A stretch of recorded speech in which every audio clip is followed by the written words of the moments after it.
Searching for the next Ronald Reagan. Why do politicians always want to be remembered as bringing forth Ronald Reagan-esque policies?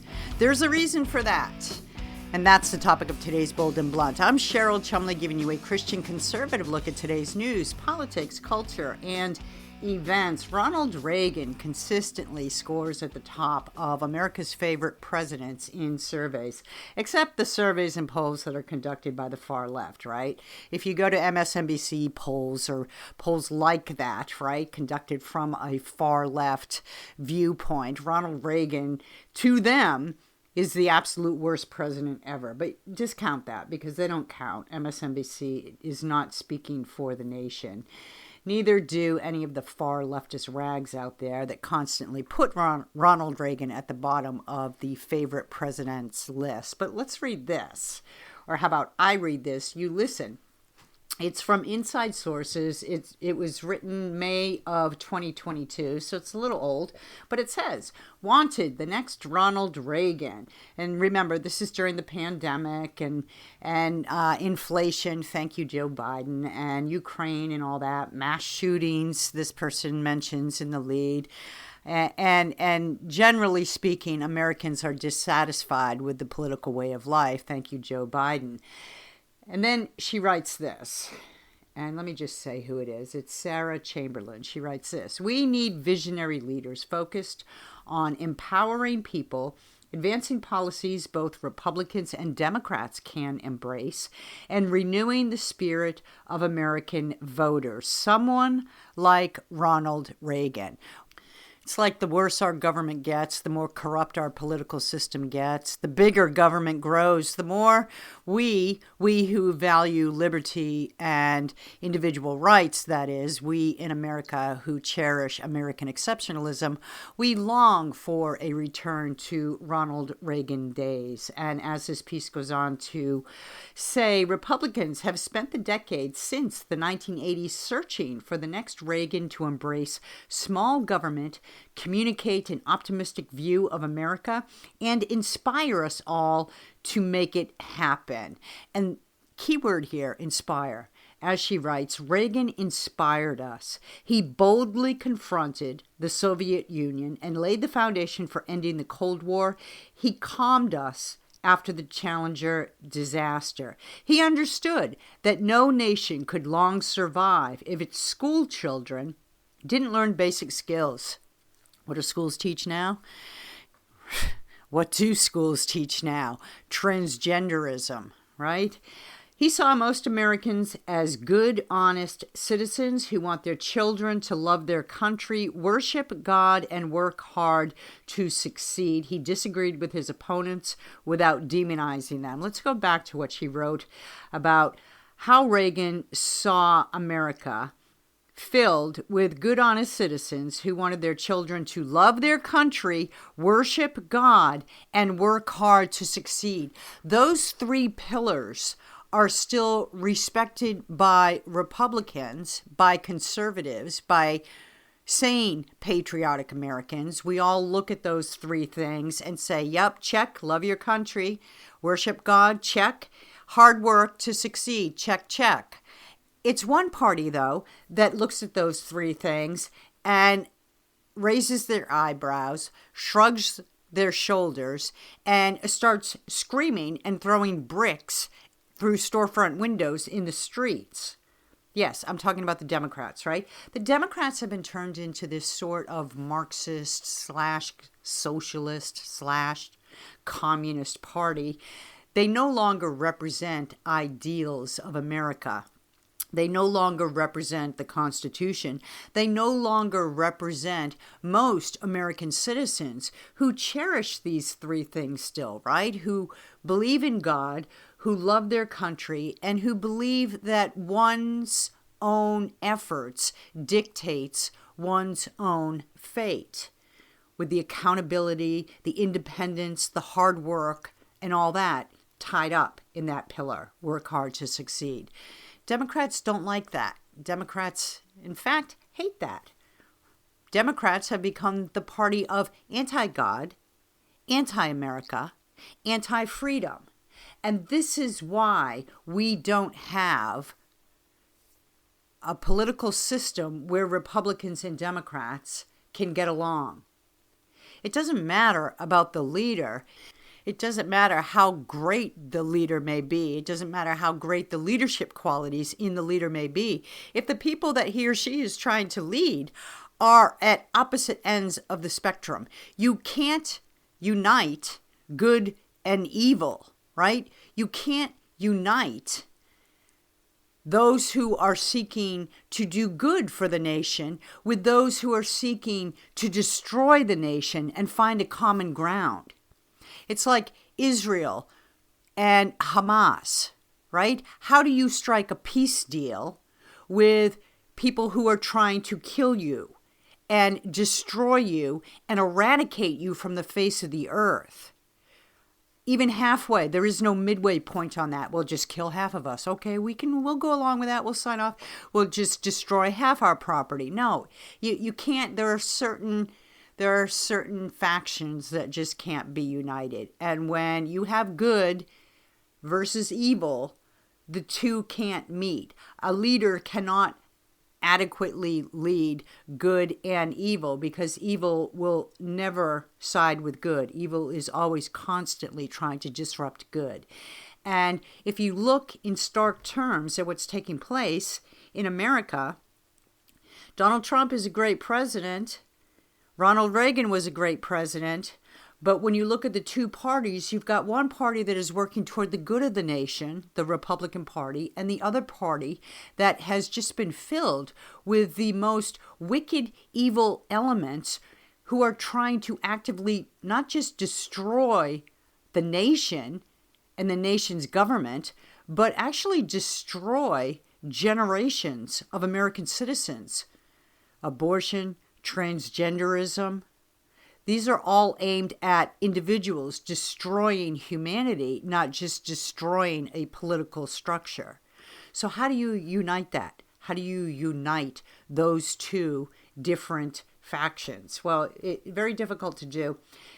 And that's why when we look back on the good times in America, it's easy as Republicans, it's easy as conservatives to look at Ronald Reagan. And guess what? Many Republicans do that. A recent Pew survey, fairly recent, August 2023, Republicans view Reagan and Trump as the best recent presidents. And thankfully, we have another chance to see Trump at work here. And in his first few days in office, right, his first few weeks, he's already kicking up a storm and taking over, winning well over the hearts of the American people, the good American people, not the evil that want to disrupt and destroy America, and well on his way to solidifying himself as top president in the United States history. Democrats, of course, when you ask who they like, they knee-jerk right to Barack Obama, right? Because he checks several boxes. You know, he checks all these boxes. He's minority, he's young, he's far left. He hated the Constitution because he bragged about having a pen and phone and didn't need that silly old Congress to pass laws. So in other words, he declared himself a king.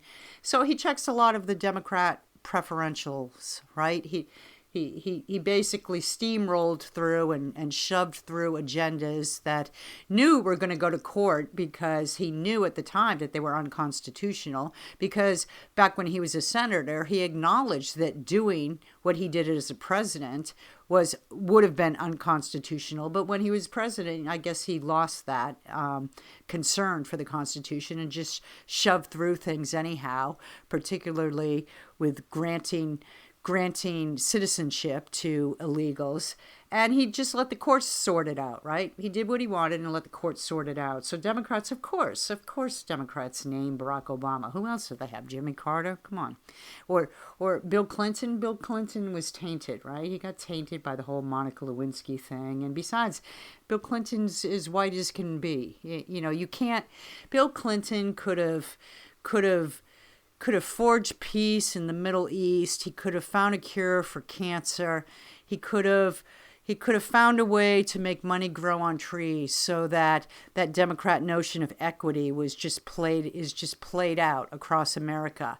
But Barack Obama was black. Barack Obama was minority. So already he gets 1,000 points. He gets 1,000 points. Bill Clinton loses points for being a white man. So, and no surprise, Democrats named Barack Obama. Republicans, by contrast, Pew wrote, are divided between a president who served in the 1980s, Ronald Reagan, and one who is currently running to return to office. Remember, this is 2023, so one who is currently in office for a second term, let me amend that, Donald Trump. Here are the numbers. About 4 in 10 Republicans and Republican-leaning independents, 41%, say Reagan has done the best job as president over the past 40 years. Slightly fewer, 37%, say Trump has done the best job.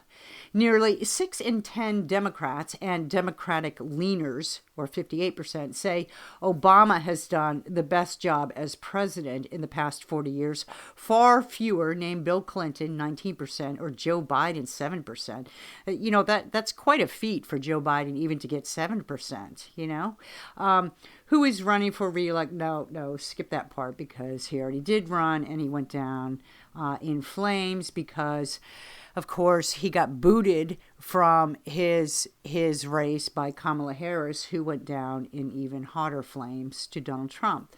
But I digress. In the last 4 decades, Pew writes, 4 Republicans and 3 Democrats have served as president. Among U.S. adults overall, 32% say Obama has done the best job during this period, followed by Reagan at 23%, Trump at 19%, and Clinton at 12%. Relatively small shares named Biden, George W. Bush, or George H.W. Bush, 4% or less for each. They must have factored heavily on the youth, right, to drive Obama's numbers up that high.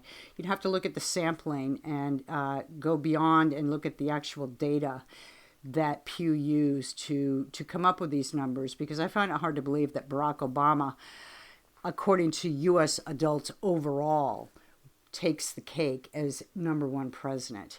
Anyhow, there's a reason that Ronald Reagan, though, still holds the hearts of most conservatives in America.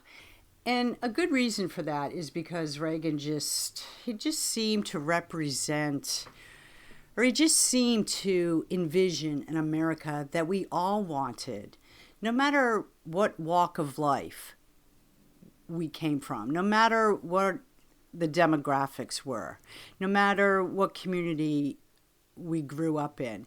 He seemed to put forth this vision of America that lifted and inspired, not depressed and angered.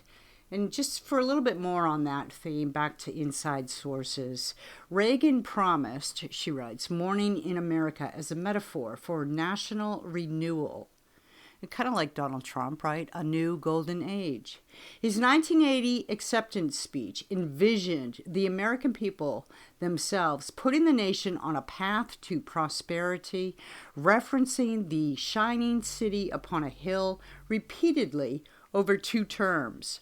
Reagan-era platforms and policies focused on reduced taxes, energy independence, deregulation, and strengthening families. His successors, regardless of party, embraced many of his policies. Bill Clinton, Democrat, recognized that it's the economy, stupid, and the era of big government is over.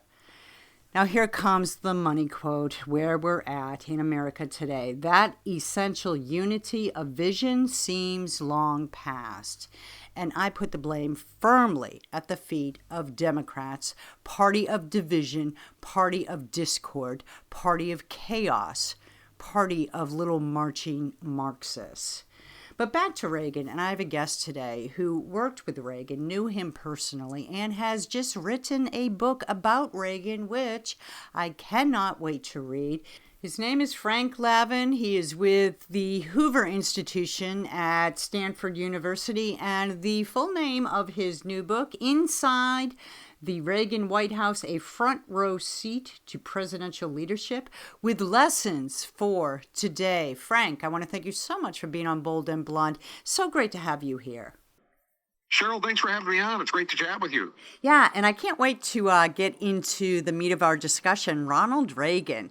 What is it about Reagan still to this day? Everybody wants to be compared to Reagan, Republicans, even Democrats. What is the mystique? Well, first of all, the passage of time, I think, does bring a bit of nostalgia into it, and that political, intensity of the moment faded a bit. So we look at Harry Truman more fondly. We look at Eisenhower more fondly, and Reagan is sort of entering that zone. But he had a few signature accomplishments or definitive aspects of his presidency that still resonate today. I think international leadership on the Cold War and bringing that to completion or setting it up for the end of the Berlin Wall and so forth just after he left office. That was a key part of his presidency. And secondly, he was the first president to really call an end to ever-increasing size and scope of U.S. government, that the New Deal had been viewed as successful. The Great Society and LBJ's push had an appeal. And he was the first one to say, wait a second, these programs might not be working the way they were intended. They might actually be counterproductive, and maybe shrinking government would give us better results than growing government. Yeah, and he was king of the one-liners, too, that resonated with the American people. I'm from the government, here to help, most terrifying words. Right. Basically what you just described. And your new book, Inside the Reagan White House, a front row seat to presidential leadership, with lessons for today. First off, what was your insider look with Reagan? Well, I was on the National Security Council staff, 86, 87, and then I was in the political office. I was White House political director, 87, 88, where the George Bush 41 race against Michael Dukakis. And Reagan, of course, was all in for his vice president, George Bush, running to succeed him. So there was a lot of interaction exposure. I had previously served in the public liaison office, the 84 campaign, and the personnel office. So I'd been there for most of the 8 years with Reagan. So you had a chance to get to know him personally outside of politics and agenda, basically? Yeah, look, I was always on his staff. He was my boss, so it's not like we were chumming it up and going out on weekends. But yes, you develop a personal chemistry and a personal rhythm over 8 years of working with a person. Absolutely. And you worked with a couple other presidents. So what is it that struck you about Reagan that just set him apart? Yeah, you made a great point, Cheryl, a minute ago. He's a genial person. He's fundamentally just a pleasant person. And his view of communications, of presidential communication, remember, he came from radio. He came from Hollywood.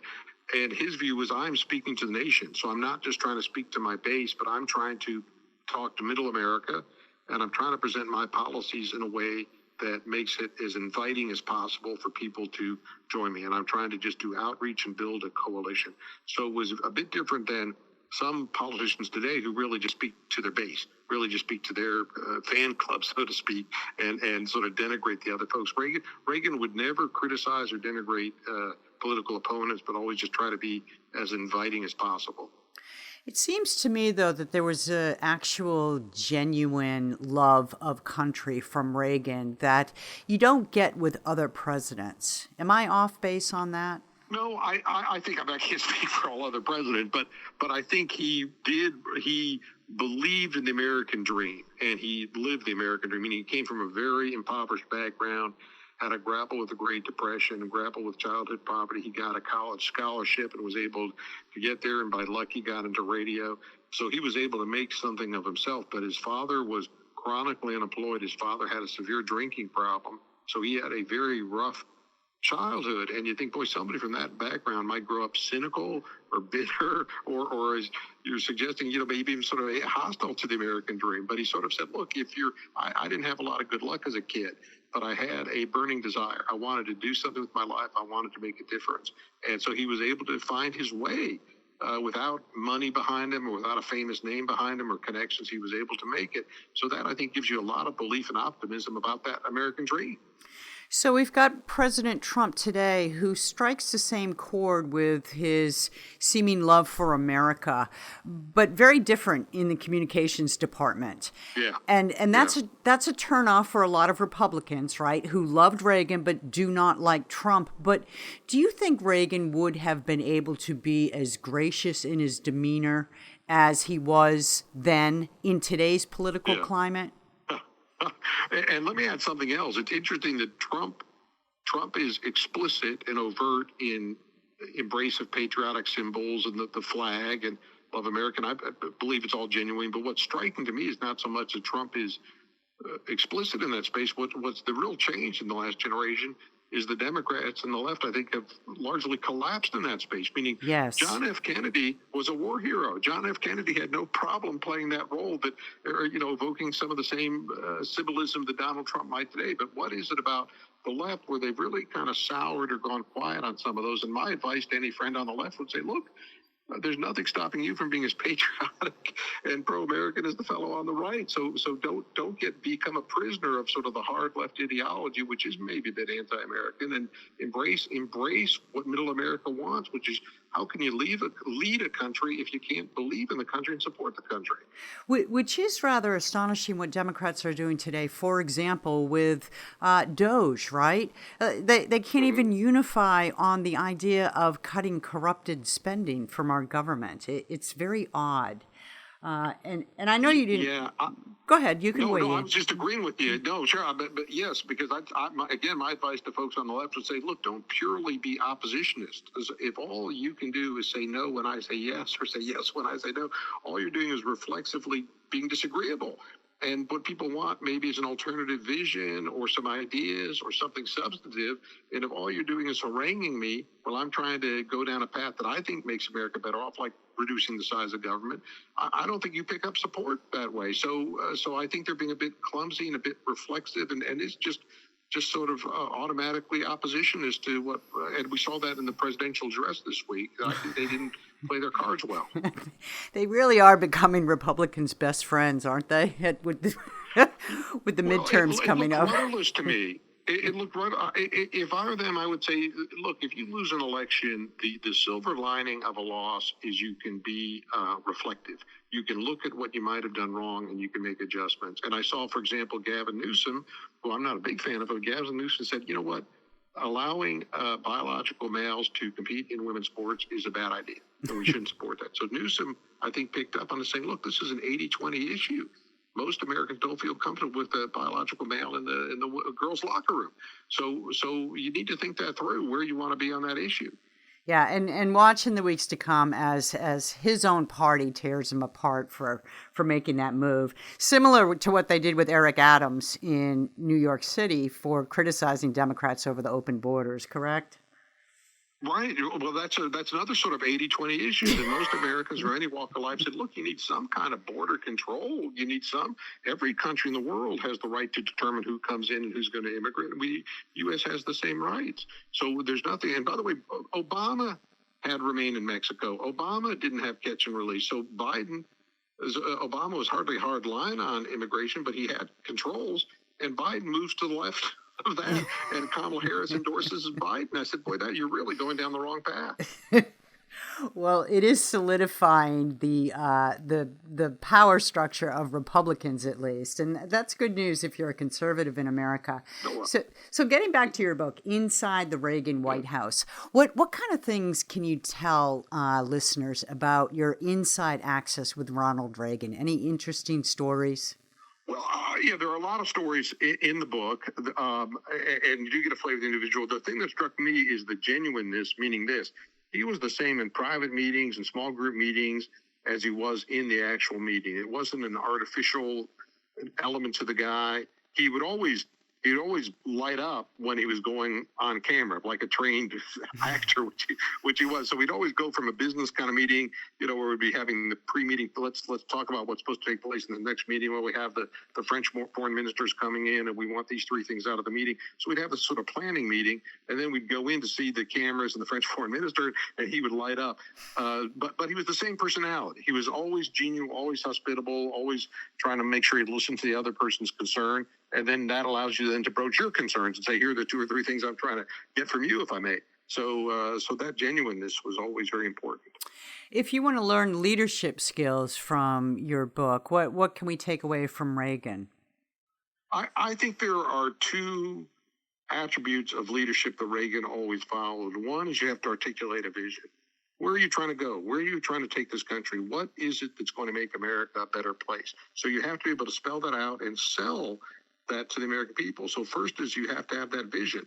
And the second is you have to create a consensus for action. Things only happen if you have a majority behind you. You've got to get Congress behind you somehow. So, for example, things that we, I think, respect today is sort of universally observed. Lower taxes give you good economic growth. That was a bit controversial when Reagan proposed tax cuts. But he had to speak to the American people. He had to win Democrats over. Now, the Democratic leadership in the House, Tip O'Neill, was against it, but about a third of the Democrats came over and supported Reagan to say lower taxes are going to give us better outcomes than higher taxes. And he really changed the U.S. economy on that basis.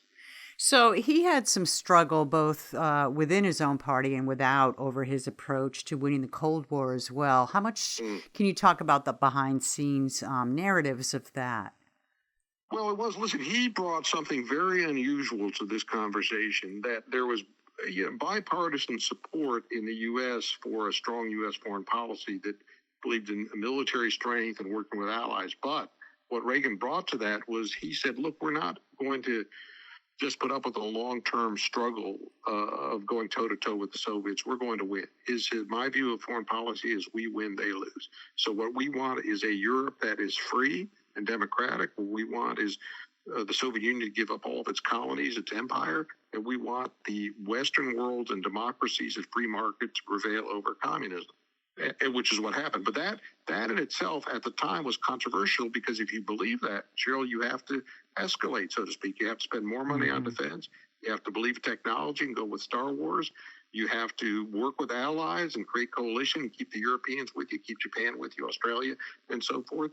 And if we can do all of that and sustain that over a good number of years, you really put the Soviets on the back foot, because communism doesn't work, and communism leads to decay in a society. And over time, when the pressure's put on these folks, they knew they had to. This is Gorbachev's. At least had the awareness that the Soviets had to change, but he wasn't economically nimble enough to make the right kind of changes, and the system collapsed. Do you think Reagan had any quiet, in the dark, deep state type forces working against him to the same level that Donald Trump has exposed in his administration? No, but what I saw in government, it wasn't sort of a sinister, so to speak, deep state that somebody, privately, quietly was actively trying to pull the rug. But what there was is an incredible amount of inertia and complacency. So if you pick the least needed, the least productive part of the U.S. government, and you talk to that fellow would be very sort of self-righteous, say, but I've been here for 22 years and I'm in charge of making sure the telephone poles don't catch fire or something. You say, well, we don't need that anymore, because the logs themselves are treated. And, but in 1940, somebody decided we needed it. So you had an awful lot, you had waste and duplicative and inefficient. And then, of course, people are self-serving. If you went to that fellow and said, we don't really need this anymore, he would, get on his high horse and say how fires hurt people. And I mean, so you had a lot of that kind of behavior in government, but I didn't see any kind of active, secret conspiracy. I think a lot of people, Reagan believed in American leadership, and a lot of folks in government also shared that belief. So there was sort of, I think, a quiet support. And remember, he's following Jimmy Carter, which was viewed as an unsuccessful presidency. The economy really faltered under Carter. The Soviets made a number of advances in the late 70s. And so there's a little feeling of disgruntlement to say we need leadership and we need to project strength. And Reagan believes in that. It really was quite symbolic of the Reagan administration, how quickly, from Jimmy Carter to Reagan's inauguration, how quickly the hostages were released. Yeah, well, the fact is Reagan had credibility, and Carter, I think a pleasant guy, many strengths. He just did not have credibility. Our foes did not fear Jimmy Carter. So he couldn't go to the table with these guys and push back, and they didn't take him seriously. Last question, Frank, because I know our time is running tight. Was there anything that while you were serving in Reagan's administration that struck you at the time as a political misstep, as a mistake? And, could you just describe, I'm not sure if you put it in your book or not, but was there anything that comes to mind? Well, look, yes, there certainly were. But here's the dilemma, I think, in political leadership. You're either going to overshoot or you're going to undershoot, meaning you're not quite sure where political reality is and your ability to bring people with you. My advice to any U.S. president is overshoot a little, but pull back if it's not working out, right? But if you undershoot, you're only going to get half of what you could do, right? So you need to be aspirational. You need to be ambitious. Reagan, to answer that question directly, there was an initiative by David Stockman, Reagan's budget director, in the first term to try to put Social Security in a more even footing, which, by the way, fiscally makes sense, but boy, politically, that is radioactive because you're talking about the whole country. You're talking about people maybe getting some money trimmed or retirement pushed back. So it's a very, very controversial. And I'd say, you know what, put the controversial stuff off till you get the immediate stuff done that you need to get done. Get the economy going again, get the military buildup going again, and don't start off with the controversial stuff is what my advice would be. So by the way, Reagan pulled back from that after Stockman sort of went out with it. Reagan had to step away from it and said, we're not going to do anything on Social Security. That's actually a good leadership principle as a takeaway, to get a win or two under your belt before you make dramatic change. Absolutely. That would be my advice. Yeah.